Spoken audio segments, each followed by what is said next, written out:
Go. Hi, my name is Leticia Patino, and I was challenged to the 22 a day challenge, but mine is going to be done just a little bit differently because I'm Letty, and that's just how I work.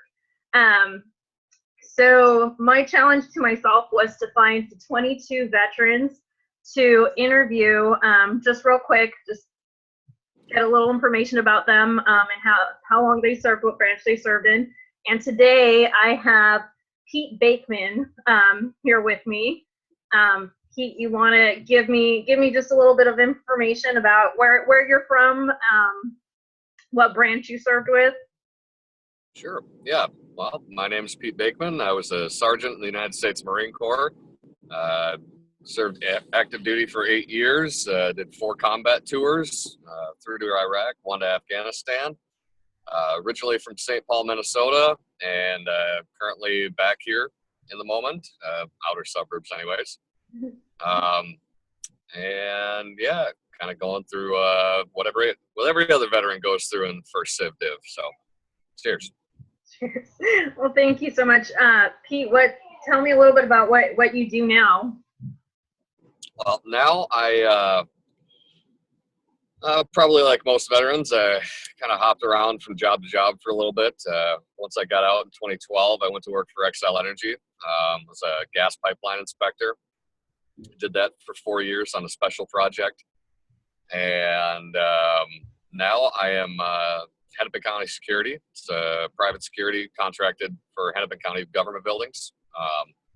So like the courthouses, the detox facility, stuff like that. And as well as being a firearms instructor on the side. I'm a licensed NRA instructor, so I do conceal and carry courses, private instruction one-on-one for newcomers, kids, do hunter safety, do tactical training. I have a couple of police officers from a couple of different departments that we go out shooting, and just because I have an infantry background, they don't not by any fault of their own, but they don't have a lot of the same experience that I do. So we work on the move, shoot, communicate, stuff like that. It's fun. It gets me back into working with guns. Back in normalcy, Right. So you'd say you'd feel comfortable working with guns still? Well, just in the general environment. I mean, you could call it a security environment. Even in the infantry, our job mainly is, above all, security. So, I mean, whether we're out looking for the bad guys or protecting a base or protecting a convoy, I mean, we're always looking for the weak spots and things. We're looking to, put ourselves in the bad guys' position and say, okay, how would I do this? If I was a bad guy, how would I do this? How would I take it down? And then we translate that into, okay, let's plan for that. Let's counter everything. Let's do this. Let's do that. So just kind of like an overall security, military, infantry safety mindset kind of thing. Whether you're working with firearms or not, of course, firearms are just that much more fun to work with. But it's just one of the tools of the trades. So many tools in that toolbox. Yeah. Well, we thank you so much. I thank you so much for your service to your country. And I just, if there's anybody that you'd like to dedicate this particular message to, you are more than welcome to at this point. But yeah, it's basically just to raise awareness about veteran suicide. And, it's unfortunate that it's that high. It really shouldn't be. 22 a day is 22 too many. In my opinion, and I just doing my part to raise awareness at this point.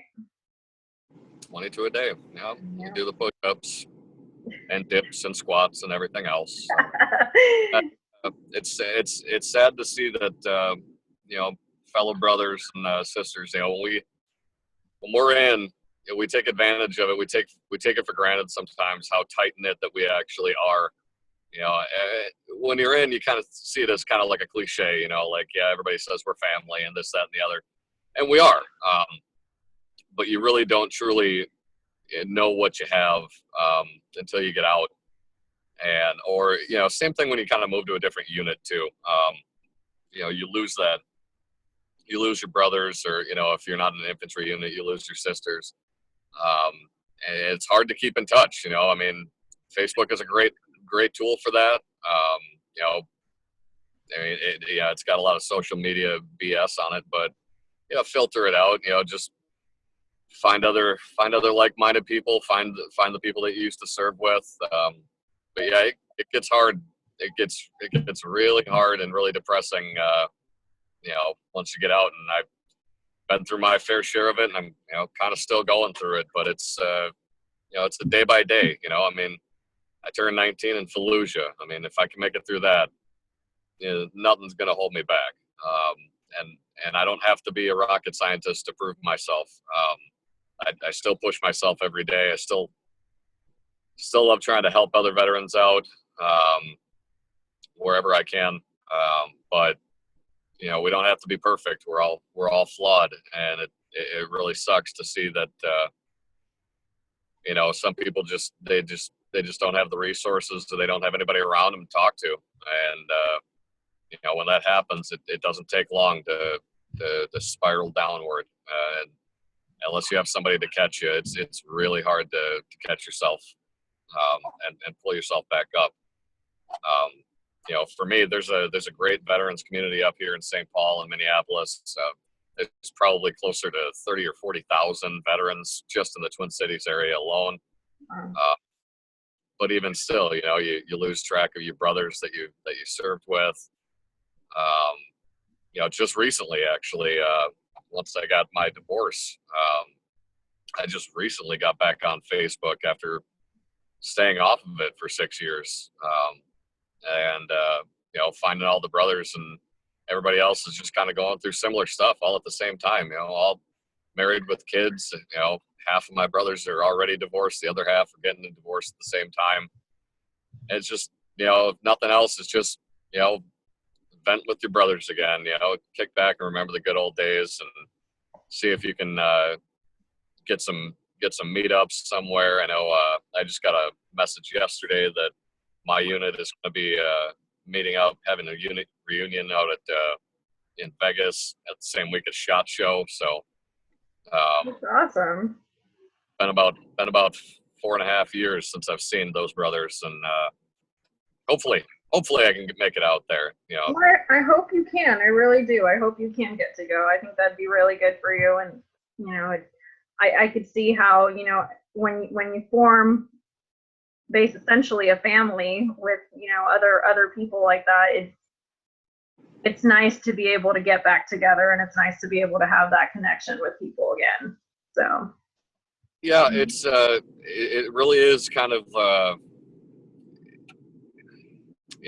don't want to put civilians in a box. It's an almost unspoken bond that we don't have to go through the explaining 15 different meanings to what I'm saying and what I'm feeling right now. Veterans, and specifically combat veterans, we get it. And it's not to put ourselves above or aside or anything else. It's just, like when I say something, like I get it a lot actually up here. This is a big hunting state.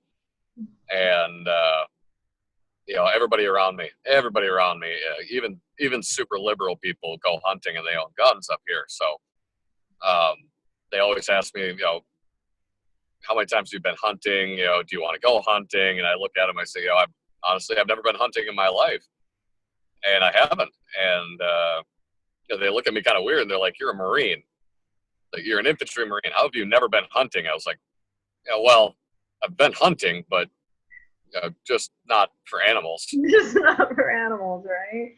And you kind of get those looks like, I mean, that's just one of the quirky little humor things. Like, I don't have to explain that to another veteran where, yeah, this guy really psychotic? Like, no, it's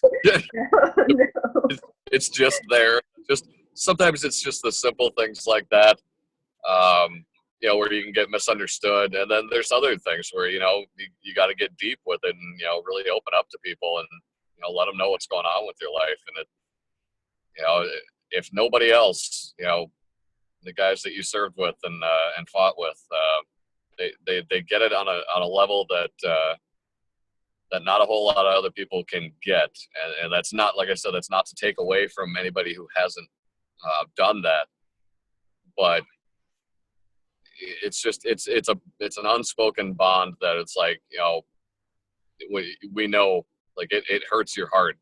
I mean, it physically hurts your heart when you see one of your brothers going through that kind of stuff, and you know that, you know, all I can offer is just a phone call or a Skype, or you know, hopefully at some point I can, you know, meet up somewhere and crack a few beers over it. You know, remember the good old days.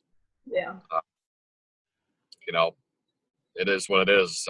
Sometimes we're not able to do anything more than that. Hopefully that's enough. But you know, unfortunately, with 22 a day, clearly it's not enough. So to the civilians out there, and to law enforcement, and to anybody who hasn't worn the uniform and you know, pulled triggers, even raising simple awareness, is, you know, greatly appreciated. Yeah. Well, thank you so much, Pete, for your time. I appreciate it, and yeah, sorry that we had the couple snags in the beginning there, but I really do appreciate you taking the time to do this. So, all right, well, I'm gonna let you go now and end the recording. Okay, have a good All right. evening. Thanks. Yep.